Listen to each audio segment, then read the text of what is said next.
Hello friends, मेरा नाम है पंकज और आप देख रहे हैं आपका अपना channel VBA Gyan. Learn Excel VBA part 6। आज की वीडियो में हम बात करेंगे write code for save data button. पिछले एक वीडियो में हमने हमारा प्रोडक्शन सेल्स डेटा का एक शीट स्ट्रक्चर तैयार किया था और दूसरे एक वीडियो में हमने ये यूज़र फॉर्म डिज़ाइन करके रखा था। यहाँ पर हमको डेट सिर्फ पहली बार जब हम डेटा एंट्री करेंगे तभी लिखनी है, तो हम कैलेंडर यूज़र फॉर्म का इस्तेमाल न करके text box after update procedure का इस्तेमाल करेंगे। देखिए, हम इसको कमेंट ब्लॉक बना देते हैं। जब पहली बार हम डेट लिखेंगे, उसके बाद जब दूसरे दिन ये प्रोडक्शन सेल्स का डेटा डालेंगे तो डेट हमारे यूज़र फॉर्म में ऑटोमेटिकली आ जाएगी। फ्रेंड्स, वीडियो के दौरान मैं बहुत ही एक इम्पोर्टेंट बात बताने वाला हूँ जो आपको आगे चल के बहुत काम में आने वाली है। ये मेरा प्रैक्टिकल एक्सपीरियंस है। जो दिक्कत मुझे हुई है वो आपको ना हो, इसलिए मैं ये बात आपको वीडियो के दौरान बताऊंगा। जब पहली बार यूज़र फॉर्म ओपन होगा तब हम डेट डालेंगे। जिस दिन से हम डेटा एंट्री करना चाहते हैं उस दिन की हम डेट लिखेंगे। उसके बाद डेट ऑटोमेटिकली एक एक बढ़ती जाएगी। तो उसके लिए हमें क्या करना है, यहाँ यूज़र फॉर्म पे डबल क्लिक किया और ये यूज़र फॉर्म की ये जो ब्लैंक जगह है उस पर कहीं पर भी डबल क्लिक करेंगे तो यूज़र फॉर्म क्लिक का प्रोसीजर आ गया। लेकिन हमको क्लिक का प्रोसीजर नहीं चाहिए, हमको इनिशियलाइज, यानी कि जब आपके सामने आएगा यूज़र फॉर्म उसको बोलते हैं इनिशियलाइज। तो यूज़र फॉर्म इनिशियलाइज में हमको कोड लिखना है। कोड क्या लिखना है, यहाँ पर शीट में चलते हैं। ये रेंज कौन सी है, A6। ये डेटा शीट है, उसकी रेंज A6। अगर डेटा शीट की रेंज A6 ब्लैंक है तो जो ये यूज़र फॉर्म का ये टेक्स्ट बॉक्स 1 है वो अनलॉक हो जाए ताकि हम उसमें डेट लिख सकें। और अगर A6 में डेट आ गई एक बार तो ये टेक्स्ट बॉक्स लॉक हो जाए तो हम उसमें कुछ फिर ऐड नहीं कर पाएंगे। ऐसा हमको लिखना है। तो क्या लिखेंगे, यहाँ पर पहले शीट को सेट कर लेते हैं। तो यहाँ पर सेट लिखा हो, उसको कॉपी करेंगे, यहाँ से यहाँ पर जाके पेस्ट कर देंगे। अब हमें लॉजिकल कंडीशन लगानी है। If sh2 dot range A6 is equal to empty, then अगर ये sh2 यानी कि डेटा शीट की A6 रेंज अगर एम्प्टी है तो क्या होगा, एंटर दबाएंगे तो me dot text box 1 dot locked is equal to false हो जाए। एल्स मतलब कि अगर ये कंडीशन सही नहीं है तो क्या हो, तो होगा me dot text box 1 dot locked is equal to true और एंड इफ करेंगे, एंड इफ। और ये जो टेक्स्ट बॉक्स अगर लॉक होगा यानी कि A6 में हमने कोई डेट डाल दी है, यानी कि हमने पहला डेटा एंट्री कर लिया है, तो उसके बाद टेक्स्ट बॉक्स 1 में हमें क्या वैल्यू चाहिए, तो me dot text box 1 dot value is equal to, ध्यान से देखिए, application dot worksheet function dot max bracket open sh2 dot range A to A bracket बंद, दूसरा ब्रैकेट बंद, और उसमें एक ऐड हो जाए +1। यानी कि यहाँ शीट 1 में अगर हमने जो भी डेट लिखी है उसमें मैक्सिमम जो वैल्यू होंगी उस डेट की उसमें एक ऐड हो जाएगा। हमने मान लीजिए 10 जनवरी यहाँ पर लिखी है तो यूज़र फॉर्म के टेक्स्ट बॉक्स में जब ओपन होगा तो 11 जनवरी ऑटोमेटिकली आ जाएगा। और हमारा जो कर्सर है वो इस यूज़र फॉर्म के ये वाले टेक्स्ट बॉक्स 2 में आ जाए। जैसे कि हम अभी रन करेंगे तो हमारा टेक्स्ट बॉक्स यहाँ पर आ रहा है कर्सर, तो हम ये चाहते हैं यहाँ पर अगर ऑटोमेटिकली डेट एंट्री आ रही है तो हमारा कर्सर डायरेक्ट यहाँ पर आ जाए। तो चलिए क्लोज करते हैं इसे और फिर से डबल क्लिक करते हैं, यहाँ रख के एंटर करेंगे और लिखेंगे me dot text box 2 dot set focus. बस यहाँ पर ये काम पूरा हो गया। अब मैंने आपसे वादा किया था कि मैं एक इम्पोर्टेंट बात बताने वाला जो मेरे एक्सपीरियंस से जुड़ी हुई है। तो उसमें बात ये है, जब आप पहली बार VBA ओपन करेंगे तो ये जो प्रोजेक्ट विंडो है, ये प्रॉपर्टी विंडो है और ये जो ब्लैंक पेज आपको दिखाई दे रहे हैं वो अलग अलग यहाँ पर होंगे। उसको आप मैक्सिमाइज कर देंगे तो वो अपनी जगह पे फिट हो जाएंगे। लेकिन यहाँ पर देखिए जो प्रोजेक्ट विंडो है, यहाँ लिखा है प्रोजेक्ट। आप यहाँ पर कर्सर ले जाइए और राइट क्लिक कीजिए तो ये जो डॉकेबल आ रहा है वो अभी चेक किया हुआ है, तो उसको कभी भी अनचेक नहीं करना है। यहाँ पर प्रॉपर्टी विंडो पे आएंगे, कर्सर लाएंगे और यहाँ पर राइट क्लिक करेंगे तो यहाँ पर भी ये डॉकेबल आ रहा है, उसको कभी भी अनचेक नहीं करना है। अगर गलती से आपसे अनचेक हो गया और आपने इस प्रोजेक्ट को सेव करके बंद कर दिया और आप जब भी एक्सेल VBA ओपन करेंगे तो ये जो प्रोजेक्ट विंडो है, प्रॉपर्टी विंडो है, वो यहाँ उनकी पोजीशंस बदल जाएगी और ये जो ब्लैंक पेज आपको दिखाई दे रहा है जहाँ पर आप कोड लिख रहे हैं उसकी पोजीशन भी बार बार आपको सेट करनी पड़ेगी।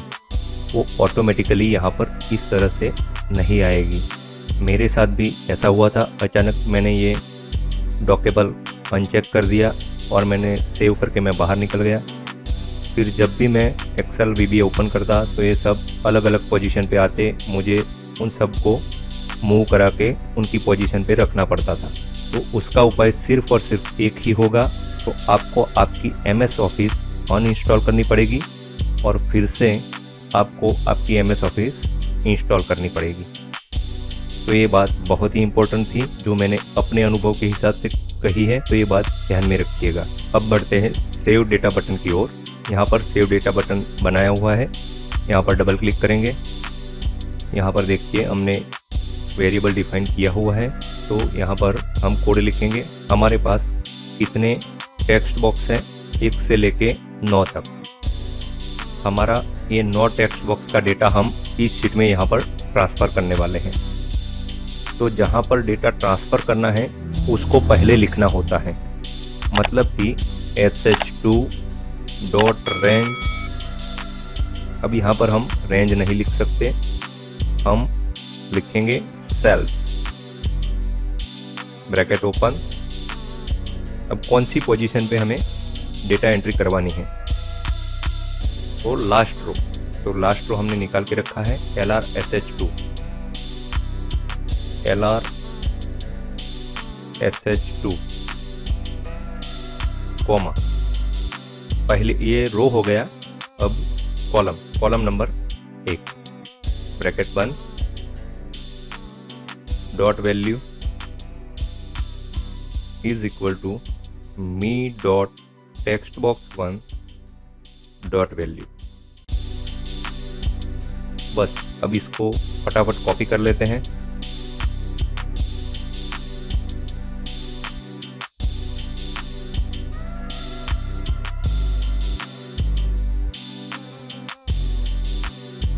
नोट टेक्स्ट बॉक्स के लिए हमने 9 लाइन लिख दिया है। अब हम चाहते हैं जब ये डेटा ट्रांसफ़र हो जाए उसके बाद यूज़र फॉर्म के जितने भी टेक्स्ट बॉक्स है वो सब एम्प्टी हो जाए। तो हम फटाफट लिख देंगे me dot text box 1 dot value is equal to empty और फटाफट सारे टेक्स्ट बॉक्स के लिए ये कॉपी कर लेंगे।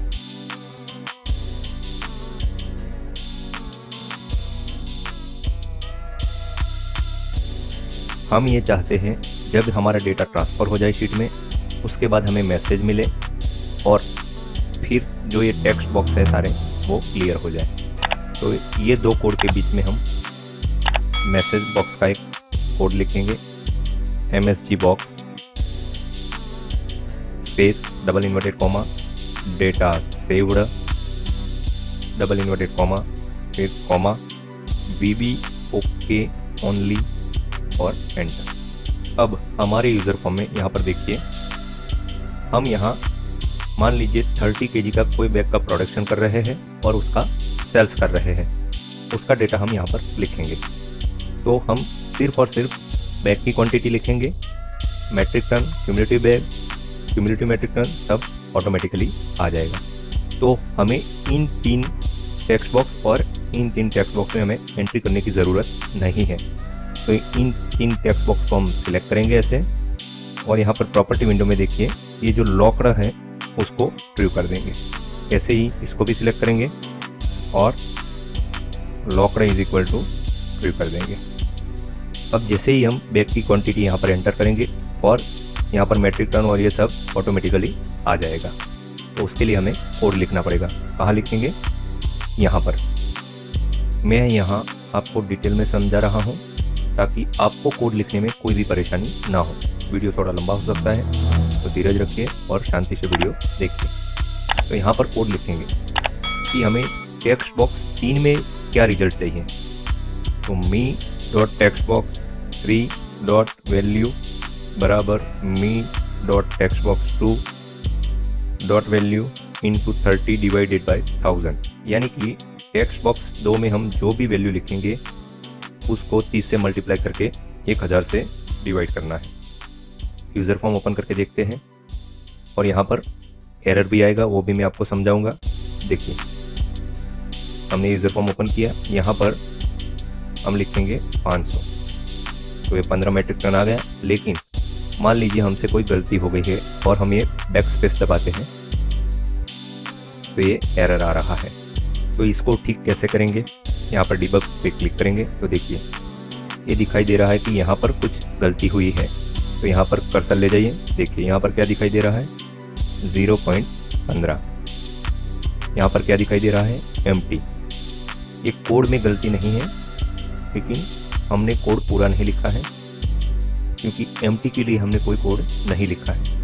तो इसको सिलेक्ट करेंगे, यहाँ से स्टॉप करेंगे, फिर से टेक्स्ट बॉक्स 2 में जाएंगे और यहाँ पर हम कोड लिखेंगे if me dot text box 2 dot value greater than empty, then अगर एम्प्टी ना हो तो ये कोड रन करें। Else me dot text box 2 dot value is equal to empty हो जाए। और अगर टेक्स्ट बॉक्स 2 की वैल्यू एम्प्टी है तो टेक्स्ट बॉक्स 3 की वैल्यू भी एम्प्टी हो जाए। तो me dot text box 3 dot value is equal to empty और end if user form run करेंगे, यहाँ पर लिखेंगे 500। देखिए अब बैक स्पेस दबाता हूँ, सब क्लियर हो गया, कोई एरर भी नहीं आया है। अब इसको क्लोज करते हैं। अब वही कोड हमें इस टेक्स्ट बॉक्स के लिए भी लगाना है। यहाँ पर ये टेक्स्ट बॉक्स 6, तो टेक्स्ट बॉक्स 7 के लिए वो लिखना पड़ेगा। तो यहाँ टेक्स्ट बॉक्स 2 में चलते हैं और ये सारा कोड हम कॉपी कर लेते हैं। फिर से यूज़र फॉर्म में चलेंगे, यहाँ पर डबल क्लिक करेंगे और यहाँ पर वो पेस्ट कर देंगे। और जहाँ पर टेक्स्ट बॉक्स 2 है वहाँ पर टेक्स्ट बॉक्स 6 लिखेंगे और टेक्स्ट बॉक्स 3 है वहाँ पर 7 कर देंगे। 6 और ये 6 और ये 7। चलिए तो फिर से रन करते हैं और यहाँ पर लिखते हैं 500। देखिए कोई एरर नहीं आया है। चलिए इसको क्लोज करते हैं। अब एक एंट्री करके देख लेते हैं। चलिए यूज़र फॉर्म रन करते हैं। पहली एंट्री करते हैं, हम 1 जनवरी 2022 से डेटा लिखना शुरू कर रहे हैं। तो 1/1/22 एंटर दबाया तो कर्सर आ गए नीचे। यहाँ पर लिखते हैं हमने 1 जनवरी 2022 को 1500 बैग का प्रोडक्शन किया है और सेल्स किया है 1350 बैग का। अब यहाँ पर इस सेव डेटा पे क्लिक करेंगे तो देखिए मैसेज आ गया और ओके दबाएंगे तो ये सब क्लियर हो गया। अब क्लियर होने के बाद ये यूज़र फॉर्म बंद हो जाना चाहिए, तो वो कोड हमें लिखना है। क्लोज करते हैं यहाँ सेव डेटा बटन पे क्लिक करते हैं और यहाँ पर नीचे लिखते हैं अनलोड मी, एंटर दबाएं। बस हमारा काम हो गया और जो हमने डेटा लिखा है वो यहाँ पर आ गया है। देखिए अब फिर से यूज़र फॉर्म ओपन करते हैं तो देखिए यहाँ पर ये डेट का वैल्यू दिखाई दे रहा है। तो इसको ठीक कैसे करेंगे, क्लोज करते हैं, यहाँ पर डबल क्लिक करते हैं और ये जो कोड है उसको कॉपी करेंगे और ये यूज़र फॉर्म इनिशियलाइज है वहाँ पर जाके कहीं पर भी पेस्ट कर देंगे। बस हमारा काम हो गया। देखिए जैसे ही हम रन करेंगे ये 2 जनवरी 2022 आ गया। फ्रेंड्स, ऐसी छोटी से छोटी बात भी मैं आपको इस वीडियो के दौरान बता रहा हूँ ताकि आपको कोड लिखते समय कोई परेशानी ना हो। मिलते हैं अगले वीडियो में और cumulative bag, cumulative metric ton, फिर सर्च डेटा बटन और अपडेट डेटा बटन के बारे में जानेंगे। वीडियो अच्छा लगा हो तो लाइक कर दीजिए, मेरे चैनल को सब्सक्राइब कर दीजिए। Thank you for watching.